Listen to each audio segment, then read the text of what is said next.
Take her medal off. After all of take her medal off. Was it you, Mr. Simone Biles, who was flying through the air yesterday? Simone Biles commented on my video. Simone Biles, Olympic gold medalist, most decorated gymnast of all time, took time out of her day, I think she's at the Olympics, to comment about the situation about her husband wearing her medal. She said, crazy thing is, I put my medal on every single one of my family members and took pictures. So don't ever make assumptions like y'all are so miserable. Leave us alone. I'm honored to be told to off by such a talented woman. Yeah, she told us to shut the up, and she put the medal on him. So she told him to. I can't really be mad if she told him to. You know what I mean? And maybe he is really taking notes and keeping score. That's cute. That's more than anyone's ever done for me. And you know what? Maybe I am miserable. I'll be called miserable by the most decorated gymnast of all time. I don't really care. I think that's fine. I'm solving the anime convention odor crisis. Oh my god, don't make her cry, Miku Protection Association. Miku will cry if you don't use deodorant. Ain't no way. We're sold out. I thought I made enough for the whole weekend, but they're all gone. To be honest, for what it is, this is pretty nice. You're saving so many noses, and she's doing it in a pretty cute and smart way. What a good way to get your art out there, you know? Let people know that you can actually draw Miku, all while making sure that everyone in the con can have a good time. But for real, man, it really shouldn't take putting Miku on deodorant for, I don't know, people to be clean at the anime convention. Making Miku cry as a potential consequence of sneakiness should not be a motivator to get people to wear deodorant. Now, we don't know how many people bought it for the meme or how many people bought it actually because they needed it, but come on, the fact that she sold out, that is concerning. That is weird. This is what $7,600 a month can get you in Atlanta. Now, the video that you're looking at right now is legitimate. This lady went onto TikTok with the intention of giving us a, apartment tour. A $7,600 apartment tour. And yeah, the apartment is underwhelming, to say the least. $7,600 in Atlanta, Georgia is more than dumb, and the very fact that you think that this is worth showing to the world is crazy. You thought that people weren't gonna make fun of you? $7,600. And you have an apartment, not even a condo. You don't even own this loft space. I mean, it's nice that you get these views, and I can see that you have some luxury appliances in there and maybe a lot of space and square footage, but you're still renting and you're spending an exuberant amount of money to live in like a mid-tier US city. And that's important to note. You're not living in New York City. You're living in a city where $7,600 a month as a mortgage payment is enough to give you a mansion. Do you understand that you could have a whole house with like 7 rooms and 18 bowling alleys for $5,000 a month, let alone $7,600, because you live in Atlanta, Georgia. The city, let alone the state, is an affordable place to live.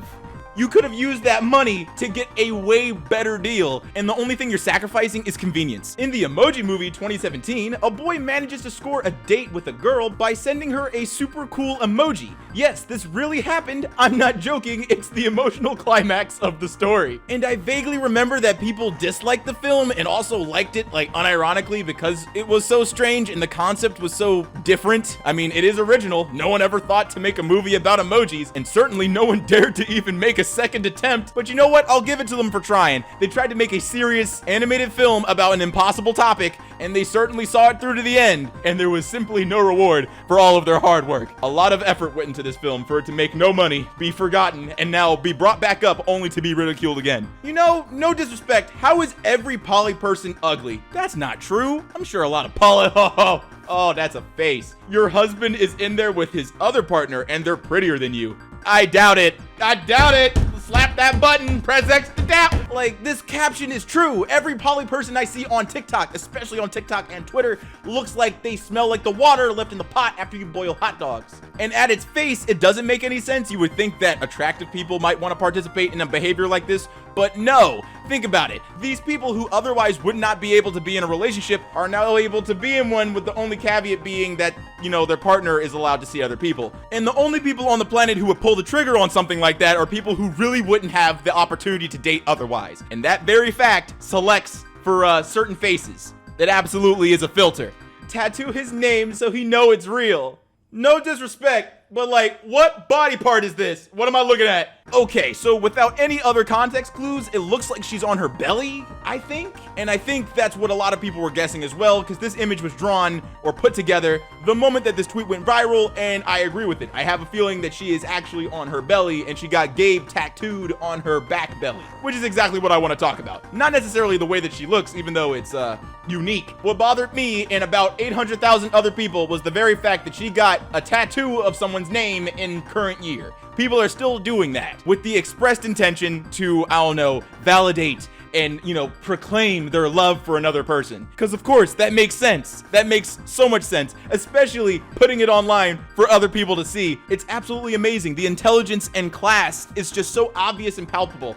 No wonder this person went out of their way to post it online so that other people can make fun of her. Oh my god, every year people talk about Nux Taku and the very fact that he, would react to a lot of Jaden Animations videos, especially her content that is the most recent. And of course, Jaden Animations isn't the only topic he talks about, but it's enough to where if you make a compilation of his thumbnails and you put them back to back in a video, and that video goes viral on Twitter, people might start saying that you have a parasocial relationship. Is that true? I don't know. I'm not gonna speculate on that, but it is weird that he is so remarkably consistent with making content both about her and about himself at the same time. Like, we're looking at a thumbnail right now, we're tired. Bruh, I promise you, you aren't feeling the same type of YouTube burnout that she might be feeling and other larger creators might be feeling. And the very fact that you try to consistently draw parallels might encourage people to mess with you on Twitter and point out the fact that your content is a little bit strange. And let me really touch upon the fact that this type of behavior is strange, because it's motivated people to create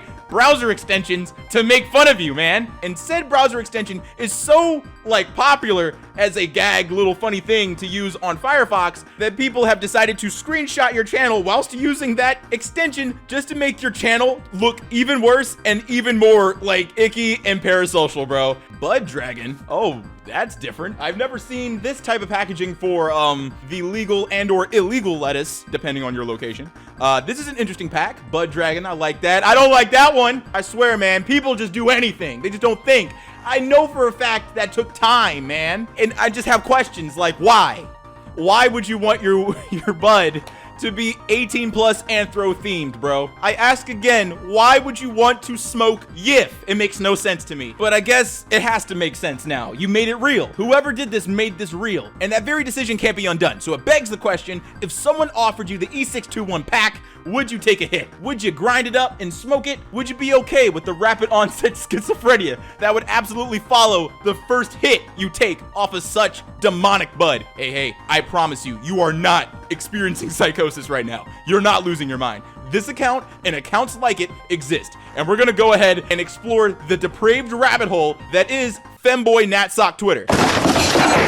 Now, how does one encounter an account like this? How does one even discover this corner of Twitter? Well, it's Twitter ragebait, the absolute proliferation of ragebait posts that led me to finding out about these accounts. Because on every single post on Twitter, you can see who reposted it, who quote tweeted, and previously in the past, who liked a post. And I implore you to please jump into the retweets of a racist ragebait post, because you're gonna find a bunch of these people who are, in my opinion, quite the enigma, bro. Oh my god, how are you going to have authoritarian or traditional conservative beliefs all while dressing up like a girl, talking about how you want to be with dudes, and taking pictures and posting said thirst traps onto Twitter? And I thought initially this was an elaborate troll. I wanted to believe that. And if you believe that, try again. It's not true. Look at this. Look! From the account at Echo Tanek, silly boy with silly opinions, homo traditionalist. I've already made quite a few threads dedicated to homo traditionalism, and I think that maybe it's a good time to ask for a feedback. So boys, what do you think about homo traditionalism? Would you be a homo traditionalist? Do you have any questions related on the topic? Yeah, I got many, bro. Like, how do you reconcile your sexuality with your politics? Like, straight up. Like, there's nothing wrong with being gay, bro. That's not what I'm saying here. I'm just saying, in the realm of traditional conservative politics, how can you explain yourself to other Natsocks who absolutely despise you for everything you are? And I wish I could say that that very reality is lost on these people. It's not. When pressed, these people do have justifications, and of course they're insane. Look at this. I don't know what's worse, the statement or the inclusion of visual, aids in order to really prove the point. But we're only in the beginning. This is the tip of the iceberg. The amount of accounts that just don't even bother to explain the behavior, are way more than the ones that go out of their way to actually try and rationalize being a traditional conservative ethno-nationalist and also willing to dress up like a girl. For the accounts that don't even bother to explain, I have a feeling that it's just a fetish. That's the only thing that makes sense. Everything else is insanity. This is a legitimate subculture that literally is isolated from everyone else, which implicitly explains why they don't even bother to tell other people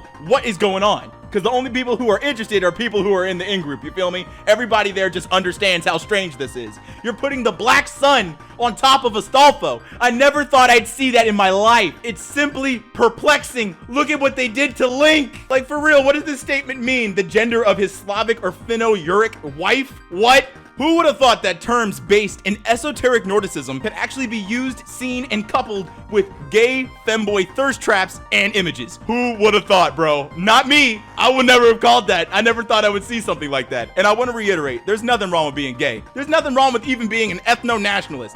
In my opinion, if you're gonna have certain ideologies, bro, your behavior and your beliefs, your morals, all of that has to be in alignment. It makes no sense. And this small rabbit hole was by far the most fascinating and disturbing thing that I have ever encountered on Twitter recently, like in the last 60 days. I'm sure all of you guys are aware of just how much no one is playing Concord, the newest hero shooter that was apparently in development for 8 years and cost over $100 million to produce, and now no one's playing it because they don't like the designs of the characters and the gameplay was stupid. There are a plethora of reasons as to why people absolutely despise the game, but to truly emphasize the degree as to how much people aren't playing this game, how much people despise the design of the characters in the game is this. The very fact that you cannot find a single image, at least as of right now, of the characters featured in the game on this godforsaken website. Because let's be honest, if the freaks out there can't find anything to like about your game, then really no one can. And man, does that have to suck. Imagine designing these characters, spending all of that time to really, produce a game that you thought that people would want to play. Come to find out that people find all of the characters ugly and no one even bothers to draw it, at least as of right now. Because right now it's Monday and this recording won't come out until Wednesday, so we'll see if things change. We are proven once again that the strongest rule on the internet, it's practically unbeatable. There's always going to be somebody, and apparently people really like the alien girl that is in the game. Both on the Forbidden Image platform and on Twitter, more images of this alien girl have been published. So apparently the alien girl is the prettiest of all of the characters featured in this very, very bad game. Sometimes reality is just funny. Sometimes you don't even have to write the joke. Sometimes the irony is enough to make you giggle. Good morning, everybody. Here's a picture of me holding up a toy and a scythe. This is how I want to start my day on July 20th. This is exactly what I want to post. Yeah, this is the most eating chips in bed with a dozen open diet sodas on the nightstand picture I've ever seen. Yeah, I agree. I absolutely agree. What are we doing? I understand her politics and don't understand her politics at the exact same time. What in the world does a wand have to do with communism? Make it make sense. Where are the parallels? Or are we just going onto Twitter and telling people that we like to buzz the bean alone? Because at the end of the day, who asked?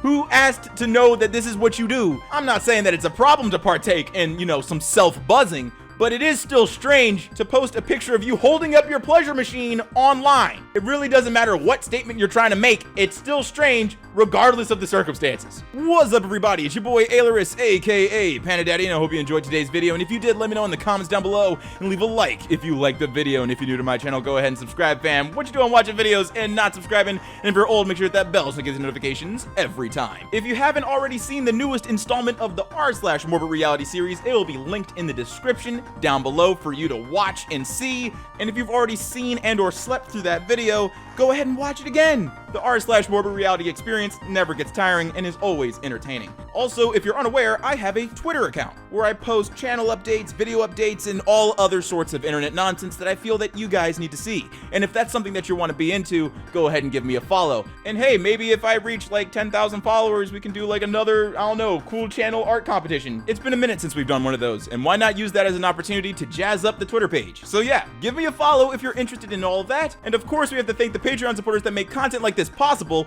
A big thank you to Panch, Not Cool 723, Jet Hero, Yex, Quispy, The Main Mon, Polaris Prospect X, Codman 4372, Blueskis, Blacklist Gaming, User Deleted from Planet, Kinkle Dinkle, Seth is the One, Twitch is Lost, Dawnbreaker Drake, Traffic Racer 124, Fisherman, The Blurred Star, Mr. Sandman, Mike, That One Girl, Loving Tate, Connor Purvis, Cy Svederick, My Golden Experience, James Tucker, Primavera, BMX30, Cinnamon Sticks, The Fake Musician, Samantha Bellhart, Dundernass Hawk, Clyde the Hobo, and Noah. Thank you so much for your support. It is greatly appreciated. And if you want to help support the channel, there's 2 links in the description, one of my merch store and one of my Patreon.